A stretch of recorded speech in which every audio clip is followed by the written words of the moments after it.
Good afternoon. I'm Foster Hitchman, and I'm here with Professor Dr. Chenault Yes. at Salem State University. And I'm here to do an interview today about racial profiling and racism in the media. And my first question is, let's start off with race and color in the music industry. One example I have is of Whitney Houston. If you look at a photograph here of Whitney Houston as a young girl in 17 magazine from 1981, you see she has natural curly hair and her natural dark skin tone, right? Yes. Fast forward to 1987 in Whitney Houston's I Want to Dance with Somebody music video. She appears much different. It is clear that through the use of cosmetics and makeup, Houston's skin tone is much lighter, almost a mocha color complexion, and she is sporting a sun kissed blonde hair weave or wig. Houston isn't the only one who has had this done to her. Various other celebrities of color have claimed to experience this too. Why do you think Houston and other colored celebrities are often made up to look lighter sometimes, you think? Um, well, it's a matter of looking like the dominant group, right? So within our culture and our society, that the closer you can get to a light and or white pigment makes um, the dominant group a little happier. And so in sociology, we call this kind of a hegemonic discourse. And so it's those who are in charge of the media, those who are in charge of the magazine, those who have the power and control to shape what images that they deem um, beautiful. Mm-hmm. And so part of this is how beauty is defined in our society, in our culture, and it tends to be defined as that being light, being white, being blonde, blue eyes, and so this is probably why you see what you saw. And do you think something like this can give off a statement or a message to women of color that in order to be considered beautiful, they need to have lighter skin and lighter hair? Um, yes, but so it's not quite a yes or no answer. Where historically throughout time we have seen that if you were of a lighter complexion, you were seen as beautiful. You worked in the master's house. Um, you had part of the master in you, so to speak. And so for African American women and other women of color, this standard image of beauty doesn't really fit them. So for the longest time, they have been outside of that image in terms of having broad physical facial features, having darker skin. It was not seen as pretty, so you can't fit in anyway. Right. So for women of color, they've always been on the outside of the beauty standard. Do you think that all elements in the media and not just the music industry give people the color the indication in order to be considered good looking they may need to be lighter? And if so, like where else would do you see it? Um, Yeah, I mean we see it like in TV, we see it in movies, we see it all over the internet, we see it in music videos, we even see it in regards to crime. So, for example, when O.J. Simpson was arrested, um, I think it was like 20 years ago now. There's a picture of him on the cover. I think it was Time or Newsweek, and his face was darker. The background was darker, and it was just he looked menacing.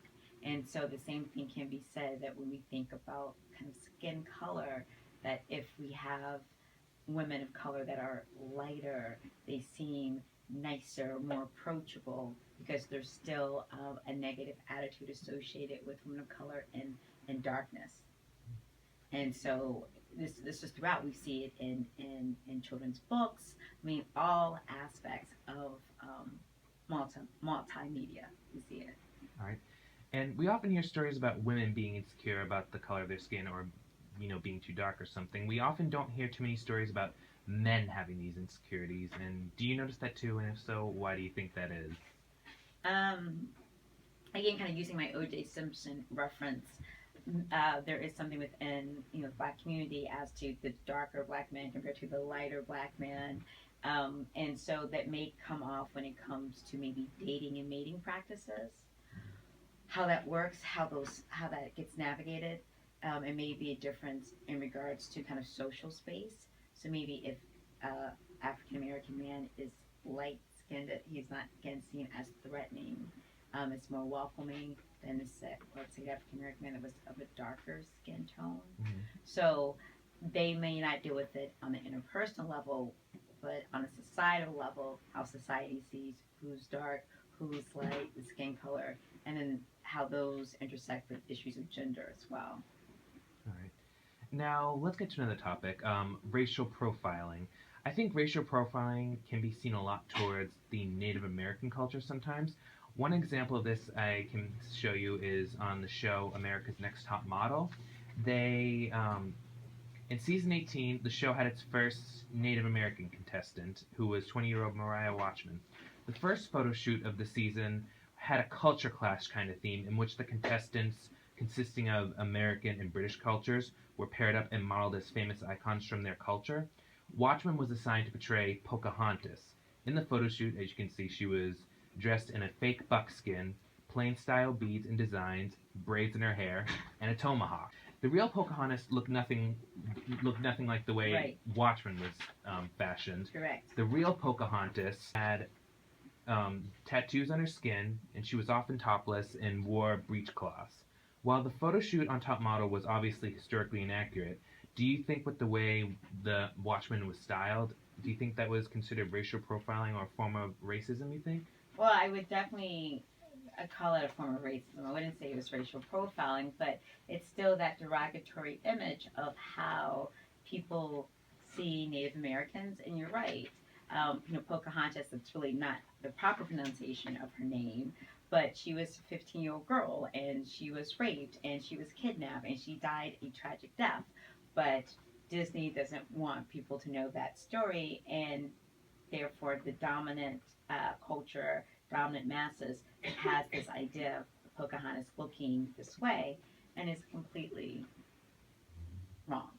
And so we tend to see these images of people's culture and heritage, Native Americans, African Americans, Latino Americans, portrayed in a very comedic, I call it kind of a Disney friendly way, without understanding the true history of the people and the culture. And so it's always being masked. And so yeah, this is not okay. Yes. And while we're on the topic of racial profiling for Native Americans, why do you think we don't hear about it as much for Native Americans compared to hearing about racial profiling for maybe Africans, Asians, or Hispanics when racism against Native Americans is out there? Why we don't hear it as much? Yeah, I mean, like we hear about it all the time in the news when someone is getting discriminated against, usually like, when they come forward, or sometimes they can be like either African, Asian, or Hispanic, or maybe even white, but we often don't hear too much about Native Americans. A couple things. I think it's location. So I'm sure if we were in Omaha, the Dakotas, where there is a larger Native American population, you might hear more about that. But trust me, if they are not getting pulled over by police, Native Americans are still, we see, historically discriminated against in regards to housing, in regards to land, in regards to educational opportunities. And so I think part of it has to do with population as well. There's less than 1.2 million Native American folks, and there are some that live in reservations, there are some in urban spaces, and so we're not having those conversations to know how their lives are. So in New England and Massachusetts, we do have a Native American population, but we don't really hear about it. And part of it could be maybe the size, too, in terms of the population that's here. Right. As I mentioned before, we hear about all types of racial profiling about all ethnicities. And it seems that African American people are often the biggest targets for racial profiling or racism. And what are those type of stereotypes you think that are put out there about people of African American culture? I mean, you name it. I mean, there's so many, right? I mean, there's so many negative ones. I mean, if we're talking about women, we have, the angry black woman, the welfare mother, the mammy figure. If we're talking about men, we're talking about the big buck, the big Sambo, the druggies, not being educated. I mean, there's lots, unfortunately. But in order to understand that, we have to understand the history of African American folks and whites in this country. So it's very much an interrelated one that we've seen these images for over the last 150 years. So they just get redistribute over and over and over and over and over again. So And how are all these racial profilings? And how do you think all these racial profilings are affecting our culture? And what do you think we can do to try to help stop them? Affecting what culture? Our culture, like the world in general. Like how are they affecting the way we function as a world?